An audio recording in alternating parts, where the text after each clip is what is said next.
I stood in the hospital parking lot, holding a manila folder that felt like it weighed 1,000 pounds.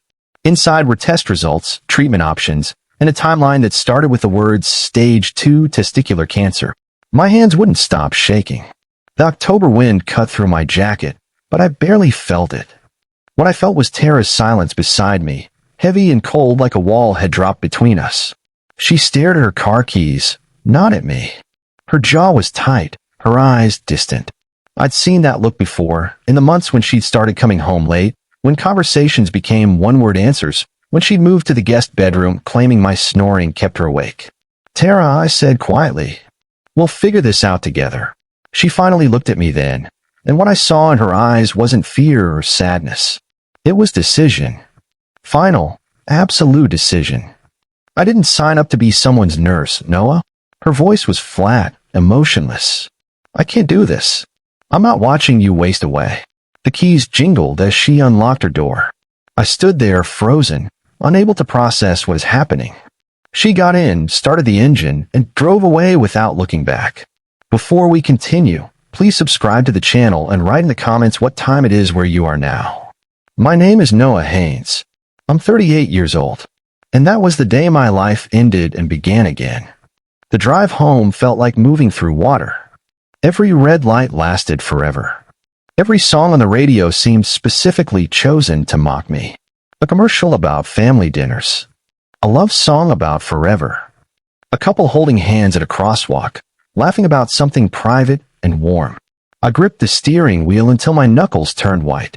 The folder sat in the passenger seat where Tara should have been, where she'd sat 1,000 times before, complaining about her coworkers at the dental office or planning what we'd watch that night. When I pulled into our apartment complex, her parking spot was already empty. I climbed the stairs slowly, each step heavier than the last. The door was unlocked. Inside, the closet stood open, hangers scattered on the floor like bones. Her side of the bathroom counter was clear. No makeup, no hair products, no trace she'd ever existed there. On the kitchen counter sat a note written on the back of a grocery receipt. "You'll be better off without me." 7 words. 13 years of marriage reduced to 7 words on a crumpled piece of paper. I made it to the bathroom before I threw up.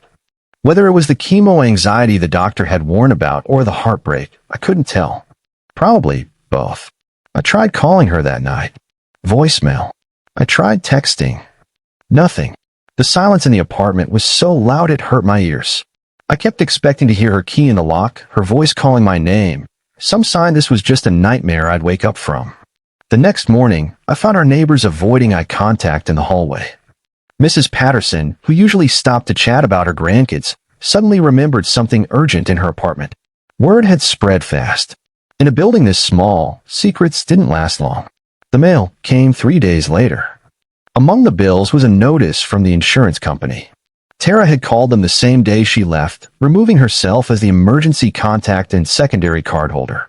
She'd thought of everything, prepared for this moment while I'd been walking around thinking we were just going through a rough patch. The betrayal went deeper than I'd imagined. This wasn't impulse. This was calculated, planned, executed with the precision of someone who'd already made peace with abandoning their husband the moment things got hard. I sat on the couch where we'd watched movies together, where she'd fallen asleep on my shoulder during boring documentaries, and realized I'd been alone much longer than I'd known. The first chemo treatment came on a Tuesday. I checked in alone, filled out forms alone, sat in the waiting room alone. Around me, families clustered together. A husband holding his wife's hand, stroking her bald head gently. An elderly couple sharing a sandwich, him feeding her bites between sips of water. A daughter reading to her mother, voices soft and loving. I was the only person there by myself. The nurse who called my name noticed. Her badge read Melissa. She was maybe 30, with kind eyes and a smile that didn't feel forced or pitying. First time, she asked as she led me to the treatment room. I nodded, not trusting my voice. "You're not alone," she said, helping me settle into the recliner. "Even when it feels like it, you're not alone here." Something about the way she said it, so genuine and warm, cracked something inside me. I didn't cry, but I wanted to. Instead, I made a silent vow right there, watching the 4-line feed medicine into my veins. I would survive this. Not for Tara, not to prove anything to anyone else. I'd survive it out of spite, to show her she was wrong to walk away, wrong to think I was already dead. The treatments hit me like a freight train. Within 3 weeks, my hair started falling out in clumps. I'd wake up to strands on my pillow, more in the shower drain, until I finally just shaved it all off in front of the bathroom mirror. The reflection staring back looked like a stranger, hollow-eyed and pale. Work became impossible. I was an HVAC technician, a job that required climbing ladders, crawling through attics, hauling heavy equipment. My boss, Kyle, tried to be understanding, but I could see the frustration. Jobs were piling up, customers were complaining, and I was calling in sick 3 days a week. "Look, Noah," he said one morning, not meeting my eyes. "Maybe you should take some unpaid leave. Until you know better." I knew what he meant. Until I wasn't a liability anymore. Until I stopped being a reminder that bad things happen to regular people. I cleaned out my locker that afternoon. Packed my tools, my extra work shirts, a photo of Tara I'd taped inside the door 2 years ago. I walked out into the December snow with everything I owned from that job in a plastic grocery bag. Maybe this is what dying before death feels like, I thought. Back in the chemo ward for my 6th treatment, I noticed one of the 4 poles was broken. The wheel had come loose, making it wobble dangerously whenever someone moved it. I watched 3 nurses struggle with it before I finally stood up, still hooked to my own 4, and walked over. "You got any duct tape?" I asked. The nurse looked confused but handed me a roll from the supply cart. 5 minutes later, the pole rolled smoothly. Nothing fancy, just a quick fix that would hold until maintenance could replace the part properly. An older man sitting across the room had been watching. He was thin, completely bald, but his eyes were sharp and alert. "You've got a mechanic's hands," he said, "and a healer's patience. Just an HVAC guy," I replied, sitting back down. "Dr. Keller," he introduced himself, extending a hand. "Retired oncologist. Been where you are, sitting in that same chair 3 years ago." We talked for the next 2 hours while the chemicals dripped into our veins. He told me about his work, about the patients he'd saved and the ones he couldn't, about finding meaning after survival. Before I left, he handed me a card. "When you're feeling better, come volunteer. We always need good people." Between treatments, when I had enough energy to stand without feeling dizzy, I started showing up at the hospital. Not as a patient, just as someone who wanted to help. I delivered coffee to family members who'd been waiting all night, fixed broken recliners in the waiting room, helped an elderly man figure out the television remote when his wife was too weak to do it herself. The work was simple, but the gratitude wasn't. People thanked me like I'd saved their lives when all I'd done was bring them a warm cup of coffee or tighten a loose screw. An older woman whose son had died of leukemia 10 years ago told me I reminded her of him, that he'd had the same gentle way of helping without making people feel helpless. That sentence changed something in me. I realized purpose was stronger than pity. Being useful, even in small ways, filled the hole Tara had left behind. These people didn't care that my wife had abandoned me. They didn't see me as broken or pathetic. They just saw someone who showed up when he didn't have to. For the first time since the parking lot, I felt like maybe I could be more than just the guy whose wife left him. The final chemo session came in March, 6 months after my diagnosis. I'd lost 30 pounds, most of my hair, and any illusions about love being unconditional. But I was alive. The scans came back clear. Remission. That word felt too big, too final, like tempting fate to come back for round 2. Dr. Keller found me in the recovery area after my last treatment. "You made it through hell, Noah," he said, shaking my hand. "Most people don't come out the other side still wanting to help others." I didn't know what to say to that. Melissa appeared beside us, her smile wider than I'd seen it before. "You made it," she said, and before I could stop her, she pulled me into a hug. That's when I broke down. Not from pain or fear or exhaustion, but from surviving.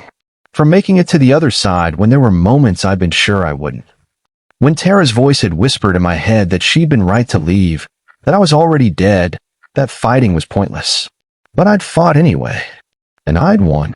The tears came hard and fast, and Melissa just held me while I shook, not saying anything, just being there in a way no one had been for 6 months. Recovery was slower than I'd expected. The chemo left me weak, tired all the time, struggling to regain the weight I'd lost. I picked up small side jobs fixing things around hospital, equipment that broke down or needed adjustments.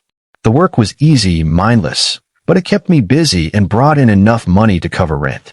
Kyle called one afternoon, offering me part-time work at the old company. "We miss you, man," he said. "Whenever you're ready." But I wasn't ready. Going back felt like stepping backward, returning to the person I'd been before everything fell apart. I'd changed too much. The hospital had become my anchor, the place where I'd learned I could be useful, valued, needed. Melissa mentioned a medical technician certification program during one of our coffee breaks. "Dr. Keller thinks you'd be good at it," she said casually. "He's mentioned it 3 times this week." I never thought about going back to school, never imagined myself working in healthcare. But the idea stuck in my head, growing roots. What if I could do more than just fix broken equipment? What if I could actually help save lives? I signed up the next day, scared and uncertain, but ready to try. The next 2 years passed in a blur of exhaustion and determination.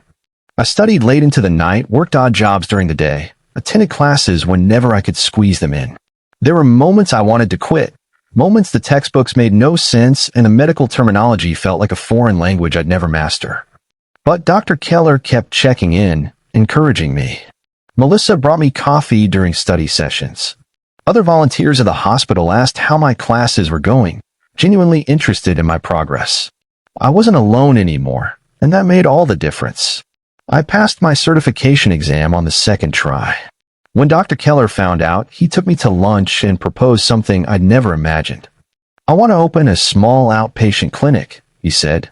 "Focus on cancer support, post-treatment care, helping people transition back to normal life. I need a partner. Someone who understands what patients are going through, because they've lived it." I stared at him, fork frozen halfway to my mouth. "You're serious? Dead serious? You've got the certification, the experience, and more importantly, the heart for this work. What do you say?" I said yes before my brain could catch up with my mouth. It was risky, terrifying, and the best decision I'd ever made. The clinic opened in a modest building on the east side of Indianapolis.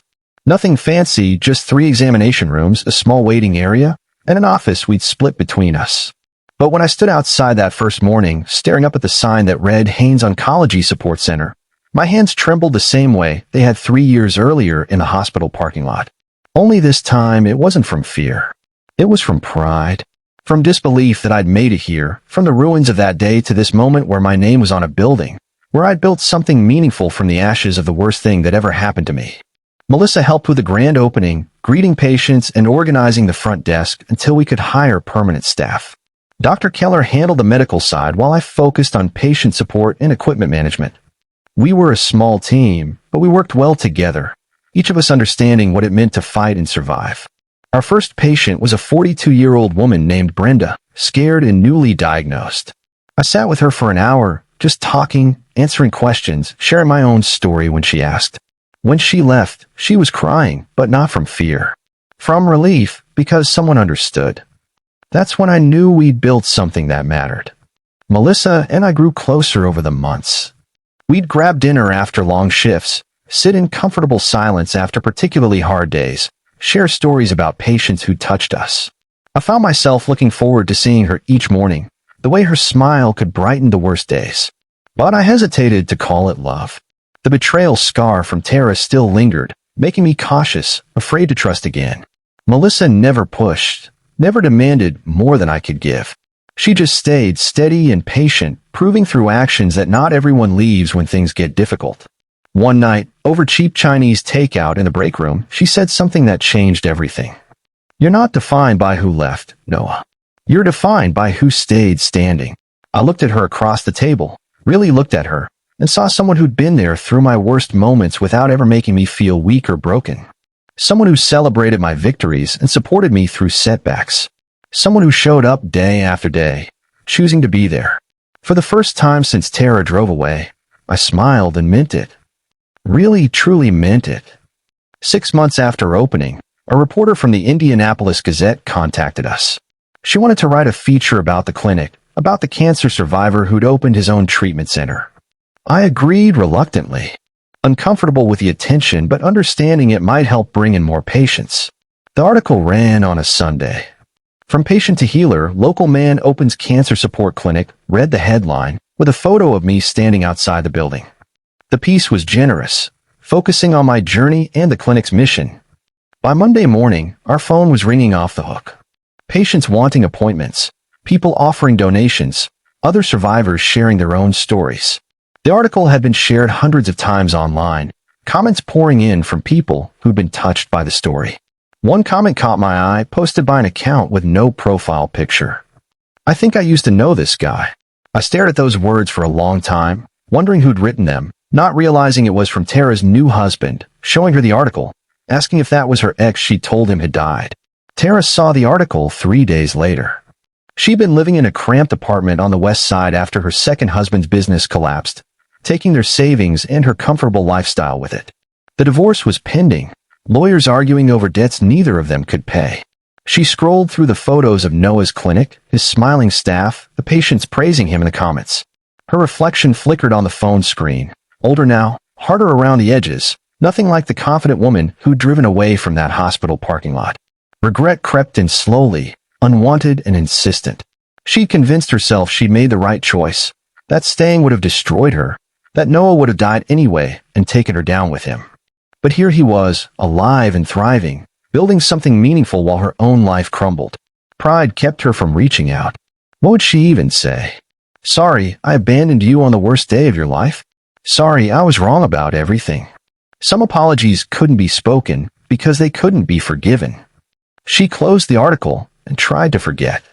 But the image of his smile in that photo, genuine and peaceful, haunted her dreams. The clinic needed to hire a front desk coordinator. Our patient load had tripled, and Melissa was drowning in administrative work on top of her nursing duties. I reviewed applications late one night, sorting through dozens of resumes from qualified candidates. Then I saw a name that stopped my heart. Tara Whitmore Haynes. I read it 3 times, certain I was misreading, that exhaustion was playing tricks on my eyes. But no, there it was, her name in black and white, applying to work at my clinic. The resume listed her recent work history, the gaps where her second marriage had failed, the desperate need for stable employment that screamed from between the lines. She didn't know it was my clinic. The article had used Haynes Oncology Support Center, but she'd probably never connected my last name to the business. To her, this was just another job application, another chance to rebuild her shattered life. I sat there for a full minute, coffee growing cold beside me, staring at that name. The universe had a twisted sense of humor. Or maybe this was justice, karma, fate finally catching up. Whatever it was, I couldn't look away from the terrible poetry of it. The woman who'd left me to die alone was now begging to work at the clinic I'd built from the ashes of that abandonment. Tara walked into the clinic lobby on Thursday morning, hair shorter than I remembered, posture tense and nervous.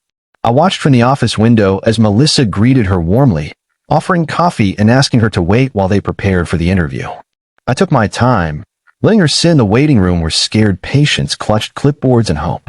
Let her see the walls covered with thank you cards, the photos of survivors, the evidence of what I'd built. Let her understand what she'd walked away from. When I finally stepped out, our eyes locked. The color drained from her face. Her mouth opened, closed, opened again without sound. She recognized me instantly, despite the weight I'd regained, despite the confidence I now carried instead of fear. "Noah," she whispered, the word barely audible. I extended my hand for a professional handshake, my voice calm and steady. "Welcome to Haynes Oncology, Tara. Thank you for applying." The waiting room went silent. Melissa's eyes widened, clearly sensing the tension but not understanding its source. A patient looked up from their magazine, curious about the sudden shift in atmosphere. Tara's hand was cold when she shook mine, trembling slightly. She looked like she wanted to run, to disappear, but pride or desperation kept her frozen in place. I led her to the small interview room, Melissa following with her clipboard of standard questions. Tara couldn't stop staring at me, at the medical certification displayed on the wall, at the professional demeanor I developed over 3 years of clawing my way back from rock bottom. "Your resume is impressive," I said, scanning the pages I'd already memorized. "Good experience with scheduling and patient communication." She nodded mutely, clearly struggling to process the situation. "We'll review all applications and get back to you within a week," I continued, standing to indicate the interview was over. "Thank you for your time." As she left, Her legs unsteady, Melissa waited until the door closed before turning to me. "Do you know her?" "I did," I replied simply. "A long time ago." That calm response, that refusal to elaborate or show emotion, gave Melissa chills I could see running up her arms. She didn't push for details, but I knew she'd figure it out eventually. Everyone always did. That night, I sat in my apartment, the same one where Tara's note had waited on the counter 3 years earlier, and debated what to do. Revenge disguised as mercy could still poison me, Dr. Keller's voice whispered in my memory. But I wanted her to see. Wanted her to witness daily what she'd thrown away. I called Dr. Keller the next morning and told him I'd made my decision. We'd offered Tara the position, 3-month trial period, standard benefits. Professional clean, with no hint of personal history, coloring the decision. He warned me it was dangerous, playing with fire, but didn't try to stop me. Some lessons had to be learned firsthand. Tara started work the following Monday. I watched her navigate the lobby, setting up her desk, learning our computer system, greeting patients with a forced smile that didn't reach her eyes. Every moment, she was aware of me, hyper-alert to my presence in a way that must have been exhausting. The other staff liked her well enough. She was competent, professional, good with anxious patients who needed calm reassurance. But I could see the cracks forming, the way her hand shook when I walked past, the way she avoided meeting my eyes during staff meetings. Patients adored me. I'd hear them praising Mr. Haynes to whoever would listen, grateful for the care and attention, the way I understood their fears because I'd lived them. My name was on every door, every piece of paperwork, every wall in this building. Tara couldn't escape it. Couldn't escape the daily reminder of the man she'd abandoned, now thriving, now respected, now everything she convinced herself he couldn't become. Her shame grew more visible each day, a weight she carried in her shoulders, in her voice when she answered phones. She tried to apologize once, catching me alone in the supply closet. "Noah, I need to tell you. We're professionals here, Tara," I interrupted gently. "Let's keep it that way." The words weren't cruel, but their politeness was more devastating than any anger could have been.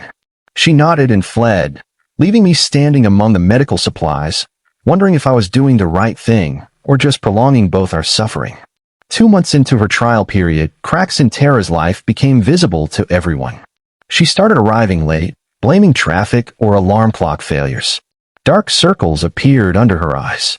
Her second husband's bankruptcy was finalized, leaving her responsible for debts she couldn't pay. A coworker overheard her on the phone during lunch, defending herself to someone about her past. "He wasn't the same person then," she said, voice defensive and bitter.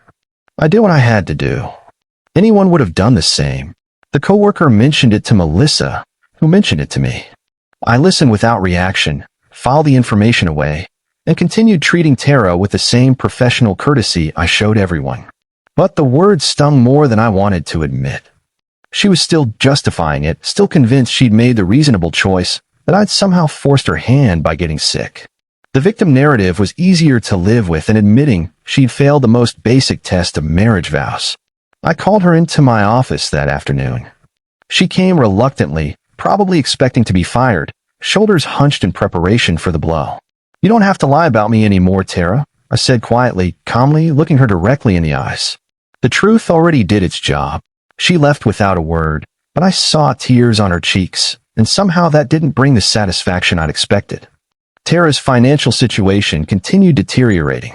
The pay from the clinic was decent, but not enough to cover the debt payments from her failed marriage.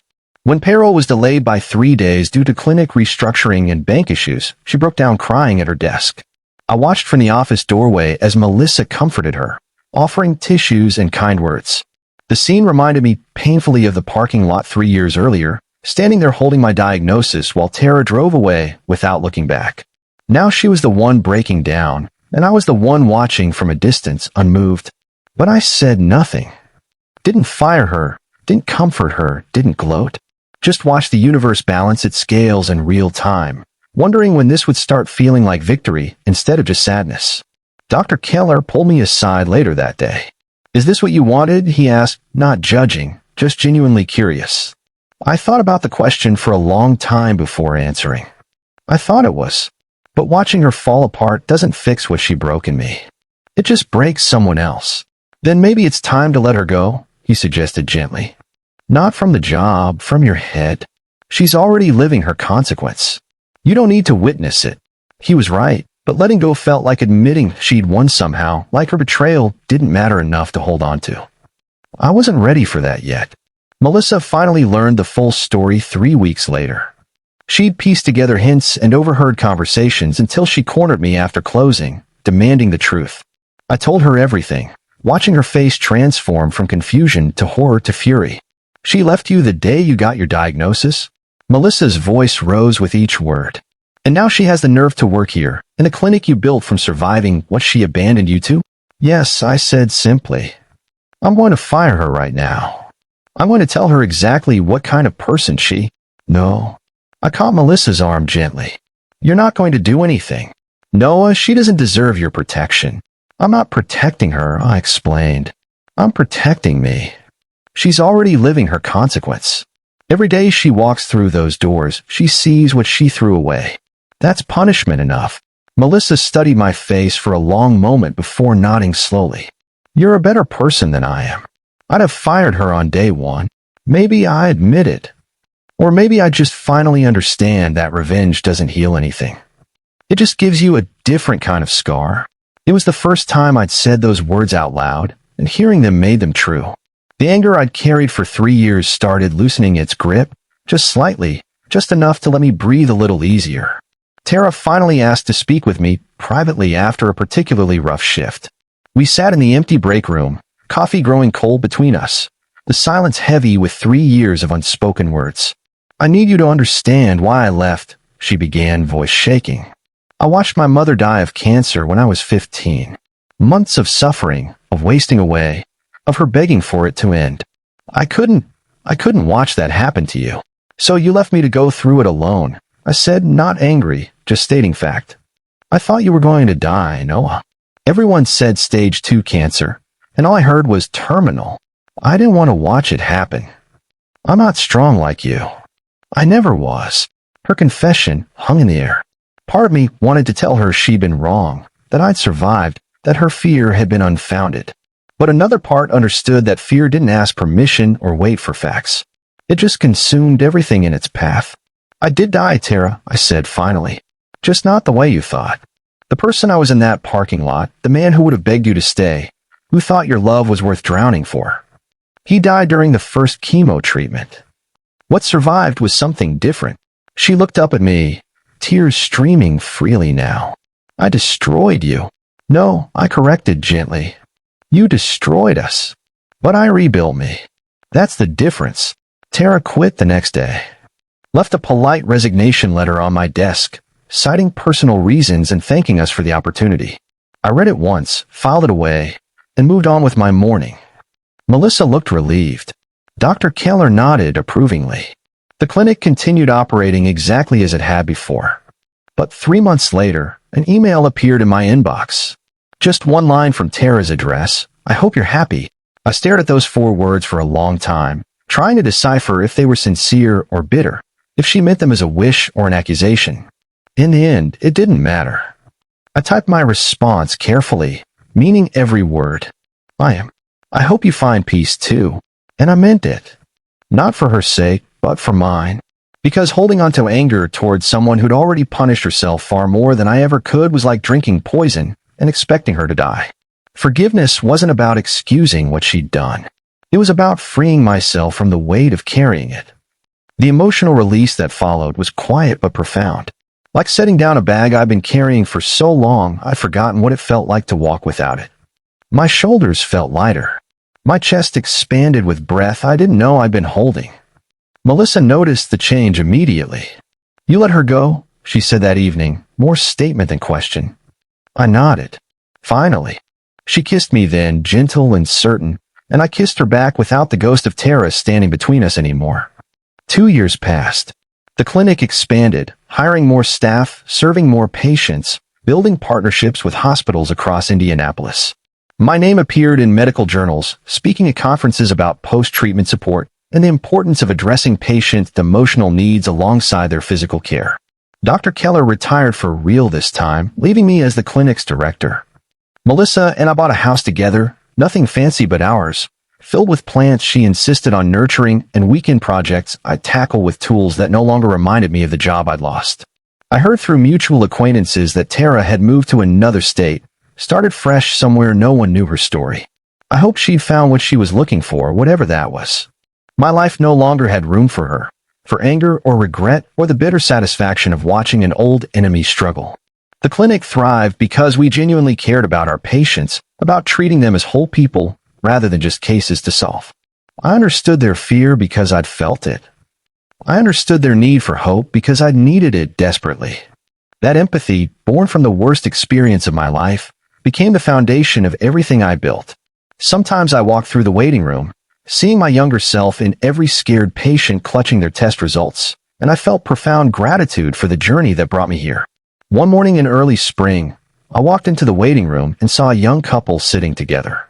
The husband, maybe 30 years old, held his wife's hand while she filled out paperwork. Both their hands trembled. Both their faces carried that distinctive expression of fear, trying to pretend to be courage. I recognized that look instantly. I'd worn it myself once, sitting in a similar chair, holding similar papers, feeling the floor drop out from under my entire world. "Mr. and Mrs. Patterson," I called gently. They stood together, fingers still interlocked, and followed me to the examination room. As we walked, I saw the husband squeeze his wife's hand 3 times, their private signal of love and support. She squeezed back 4 times, and I knew without asking what it meant. They would face this together. Whatever came next, they'd face it side by side, the way it was supposed to be. In the exam room, I talked them through the diagnosis, the treatment options, the realistic expectations. I answered every question patiently, shared my own story when it helped, and watched hope slowly replace some of their fear.